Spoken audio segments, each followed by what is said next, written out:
जय गुरु जी। ओम नमः शिवाय। शिव जी सदा सहाय। ओम नमः शिवाय। गुरु जी सदा सहाय। भगवान शिव के लिंग एवं साकार विग्रह की पूजा के रहस्य और तथा महत्व का वर्णन। सूत जी कहते हैं, शौनक, जो श्रवण, कीर्तन और मनन इन तीन साधनों के अनुष्ठान में समर्थ न हो, वह भगवान शंकर के लिंग एवं मूर्ति की स्थापना करके नित्य उसकी पूजा करे तो संसार सागर से पार हो जाता है। वंचना अथवा छल न करते हुए अपनी शक्ति के अनुसार धनराशि ले जाए और उसे शिवलिंग अथवा शिव मूर्ति की सेवा के लिए अर्पित कर दे। साथ ही निरंतर उस लिंग एवं मूर्ति की पूजा भी करे। उसके लिए भक्ति भाव से मंडप, गोपुर, तीर्थ, मठ एवं क्षेत्र की स्थापना करे तथा उत्सव रचाए। वस्त्र, गंध, पुष्प, धूप, दीप तथा पुआ और शाक आदि व्यंजनों से युक्त भांति भांति के भक्ष्य भोजन अन्न नैवेद्य के रूप में समर्पित करे। छत्र, ध्वजा, व्यजन, चामर तथा अन्य अंगों सहित राजोपचार की भांति सब सम्मान भगवान शिव की लिंग एवं मूर्ति को चढ़ाए। प्रदक्षिणा, नमस्कार तथा यथाशक्ति जप करे। आह्वान से लेकर विसर्जन तक सारा कार्य प्रतिदिन भक्तिभाव से संपन्न करे। इस प्रकार शिवलिंग अथवा शिव मूर्ति में भगवान शंकर की पूजा करने वाला पुरुष श्रवणादि साधनों का अनुष्ठान न करे तो भी भगवान शिव की प्रसन्नता से सिद्धि प्राप्त कर लेता है। पहले के बहुत से महात्मा पुरुष लिंग और शिव मूर्ति की पूजा करने मात्र से बंधन से मुक्त हो चुके हैं।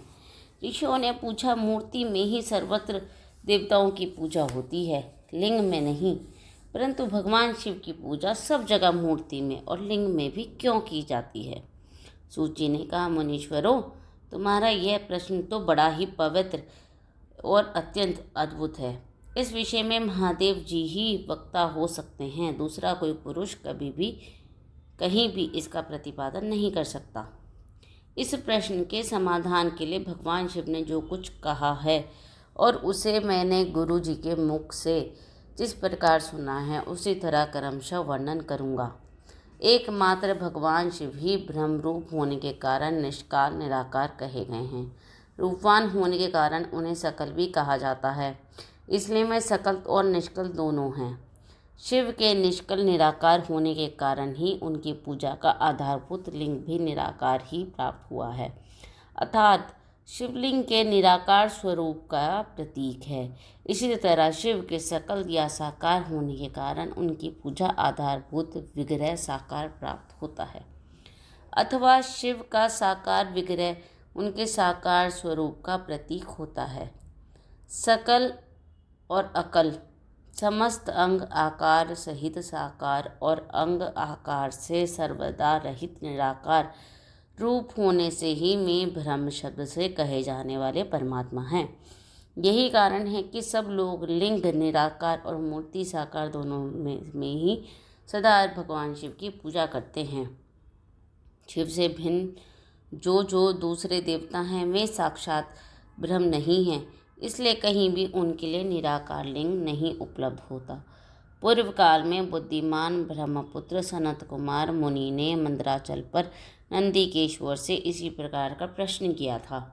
सनत कुमार जी बोले, भगवान शिव से भिन्न जो देवता हैं उन सब की पूजा के लिए सर्वत्र प्राय वीर मूर्ति मात्र ही अधिक संख्या में देखा और सुना जाता है। केवल भगवान शिव ही पूजा में लिंग और वीर दोनों में उपयोग में दिखने में आता है।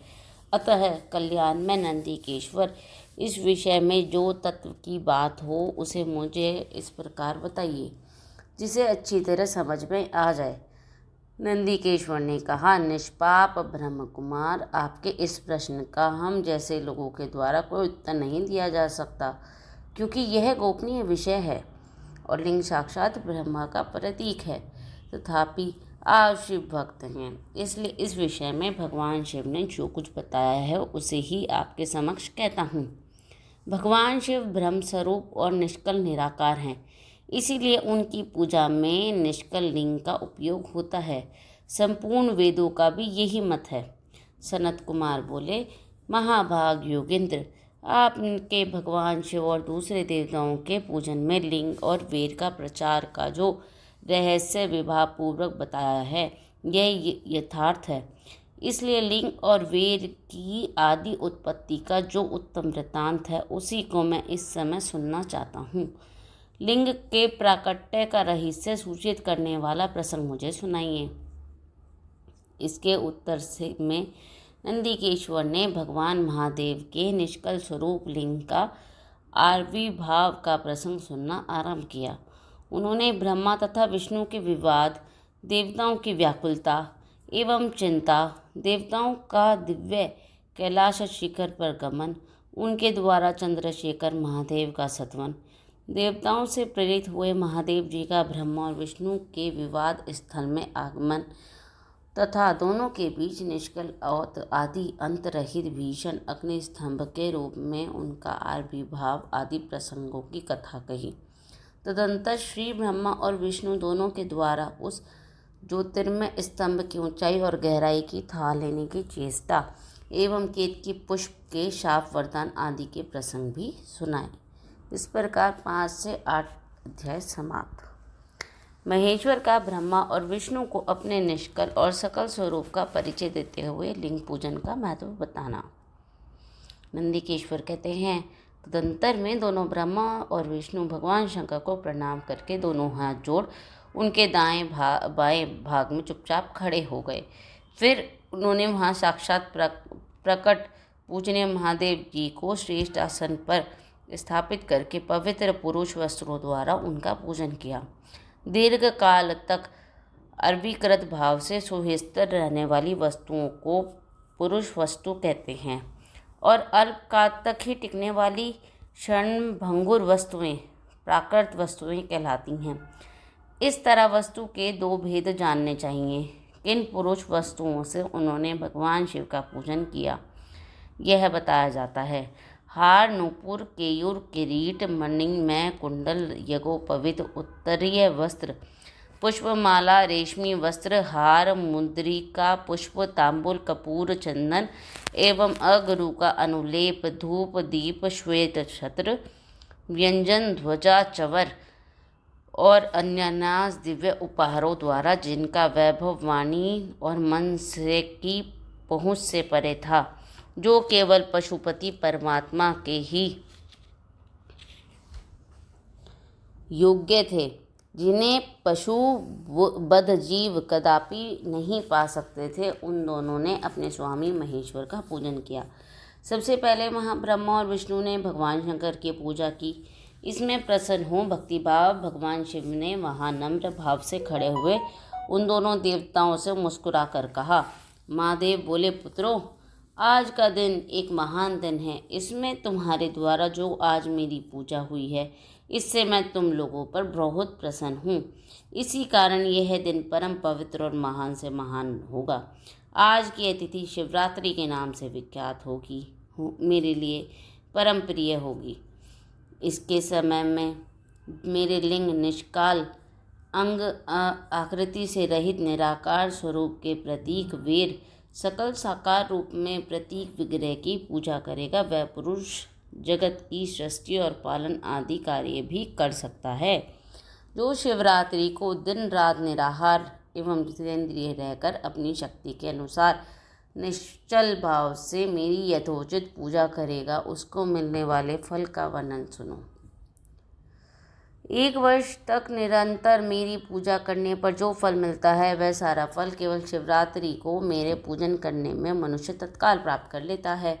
जैसे पूर्ण चंद्रमा का उदय समुद्र की वृद्धि का अवसर है, उसी प्रकार यह शिवरात्रि तिथि मेरे धर्म की वृद्धि का समय है।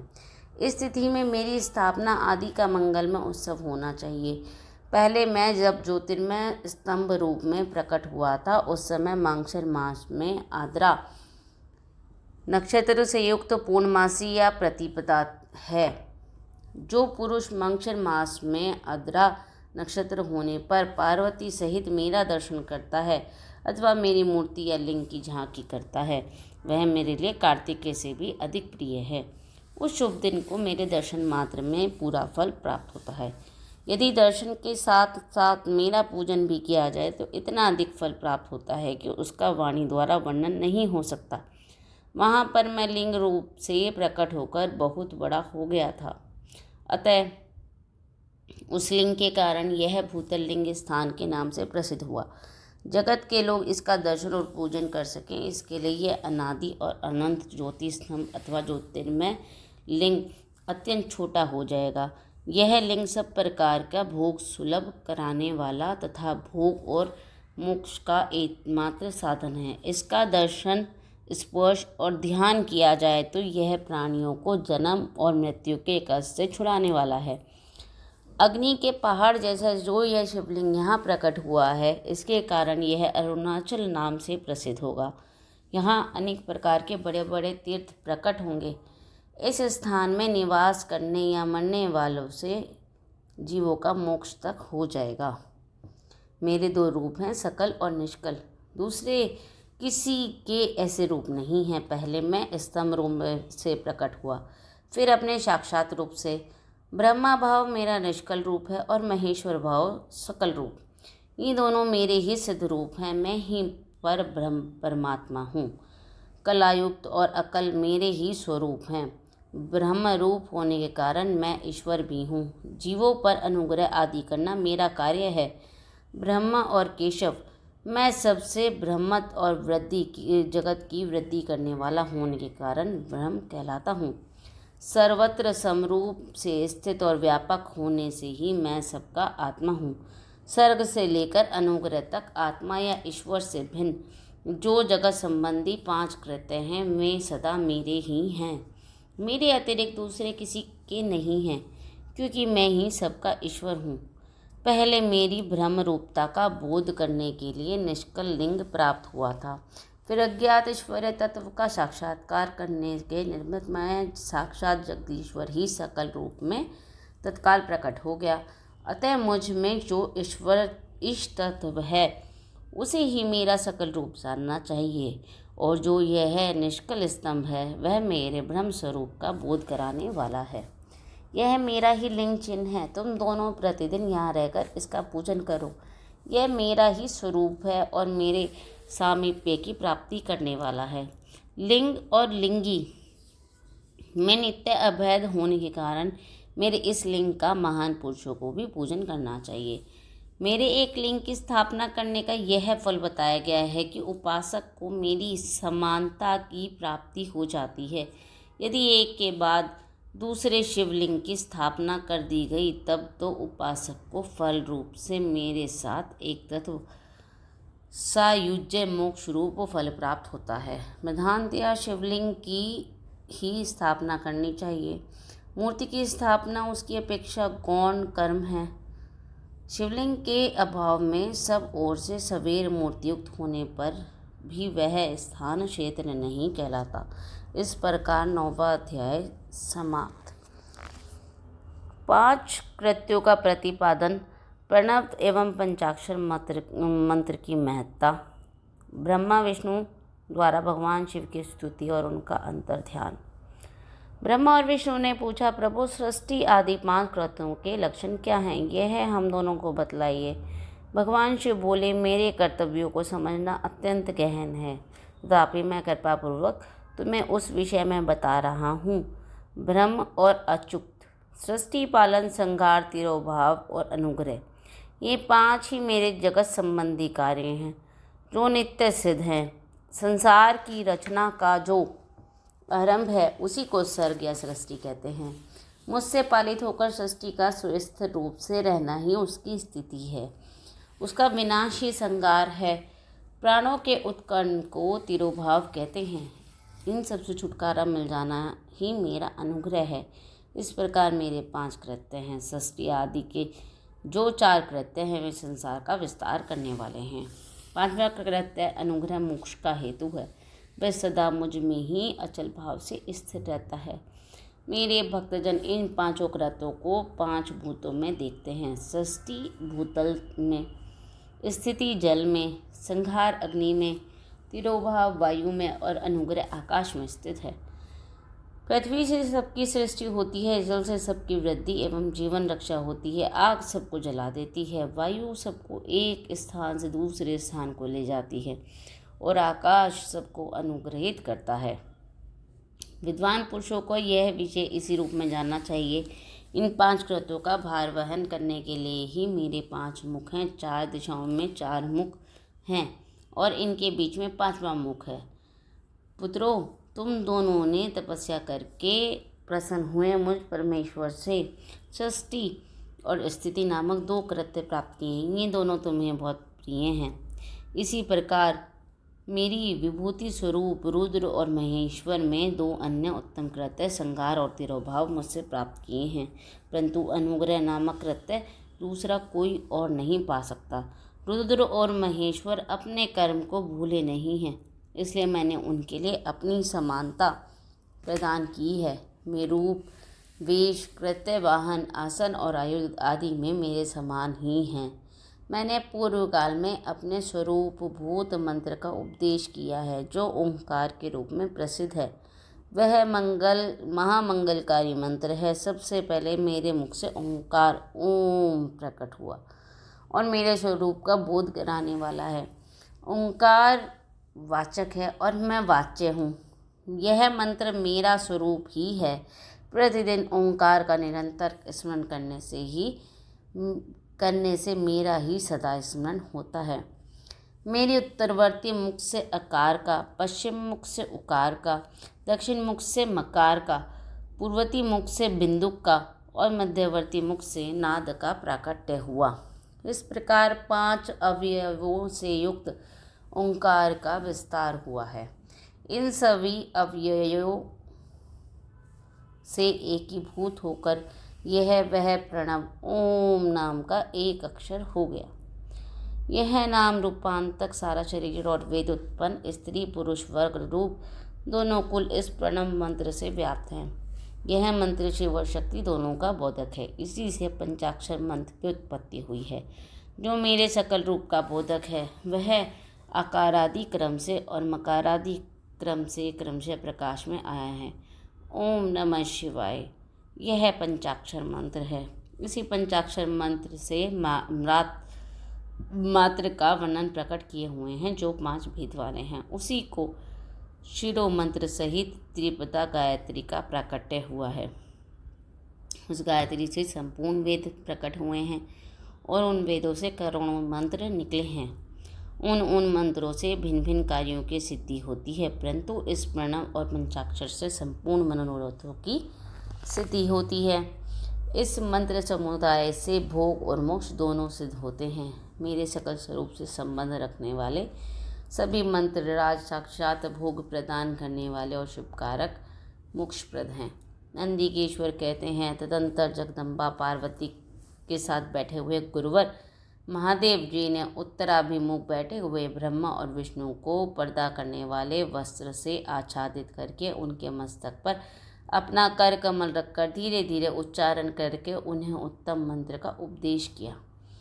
मंत्र तंत्र में बताई हुई विधि के पालन पूर्वक 3 प्रकार मंत्र का उच्चारण करके भगवान शिव ने उन दोनों शिष्यों के मंत्र को दीक्षा दी।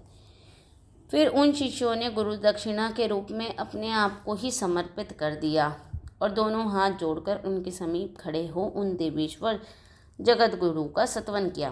ब्रह्मा और विष्णु बोले, प्रभु आप निष्कल रूप हैं, आपको नमस्कार है। आप निष्कल तेज से प्रकाशित होते हैं, आपको नमस्कार है। आप सबके स्वामी हैं, आपको नमस्कार है। आप सर्वात्मा को नमस्कार है, अथवा सकल स्वरूप आप महेश्वर को नमस्कार है। आप प्रणव के वाचार्थ हैं, आपको नमस्कार है। आप प्रणव लिंग वाले हैं, आपको नमस्कार है। सृष्टि पालन संहार तिरोभाव और अनुग्रह करने वाले आपको नमस्कार है। आपके 5 मुख हैं, आप परमेश्वर को नमस्कार है। पंच ब्रह्मा स्वरूप 5 कृत्य वाले आपको नमस्कार है। आप सबके आत्मा हैं, ब्रह्मा हैं। आप गुण और शक्तियाँ अनंत हैं, आपको नमस्कार है। आपके सकल और निष्कल 2 रूप हैं। आप सद्गुरु एवं शंभु हैं, आपको नमस्कार है। इन पदों द्वारा अपने गुरु महेश्वर की स्तुति करके ब्रह्मा और विष्णु ने उनके चरणों में प्रणाम किया। महेश्वर बोले, आर्द्रा नक्षत्र से युक्त चतुर्दशी को प्रणव का जप किया जाए तो यह अक्षय फल देने वाला होता है। सूर्य की संक्रांति से युक्त महाआर्द्रा नक्षत्र में एक बार किया हुआ प्रणव जप कोटि गुने जप का फल देता है। मृगशिरा नक्षत्र का अंतिम भाग और तथा पुनर्वसु का आदि भाग पूजा, होम और तर्पण आदि के लिए सदा आर्द्रा के समान ही होता है, यह जानना चाहिए। मेरा और मेरे लिंग का दर्शन प्रभात काल में ही, प्रातः और संगव मध्याह्न से पूर्व काल में करना चाहिए। मेरे दर्शन पूजन के लिए चतुर्दशी तिथि निषिद्ध व्यापिनी अथवा प्रदोष व्यापिनी लेनी चाहिए, क्योंकि परिवर्तनी तिथि से संयुक्त चतुर्दशी की ही प्रशंसा की जाती है। पूजा करने वालों के लिए मेरी मूर्ति और लिंग दोनों समान हैं, फिर भी मूर्ति की अपेक्षा लिंग का स्थान ऊंचा है, इसलिए मुमुक्षु पुरुष को चाहिए कि वे वीर मूर्ति से भी श्रेष्ठ समझकर लिंग का पूजन करें। लिंग का ओंकार मंत्र से और वेद का पंचाक्षर मंत्र से पूजन करना चाहिए। शिवलिंग की स्वयं ही स्थापना करके अथवा दूसरों से भी स्थापना करवाकर उत्तम द्रव्य उपचारों की पूजा करनी चाहिए, इससे मेरा पद सुलभ हो जाता है। इस प्रकार उन दोनों शिष्यों को उपदेश देकर भगवान शिव वहीं अंतर ध्यान हो गए। ओम नमः शिवाय, शिव जी सदा सहाय। ओम नमः शिवाय, गुरु जी सदा सहाय। इस प्रकार 10वां अध्याय समाप्त।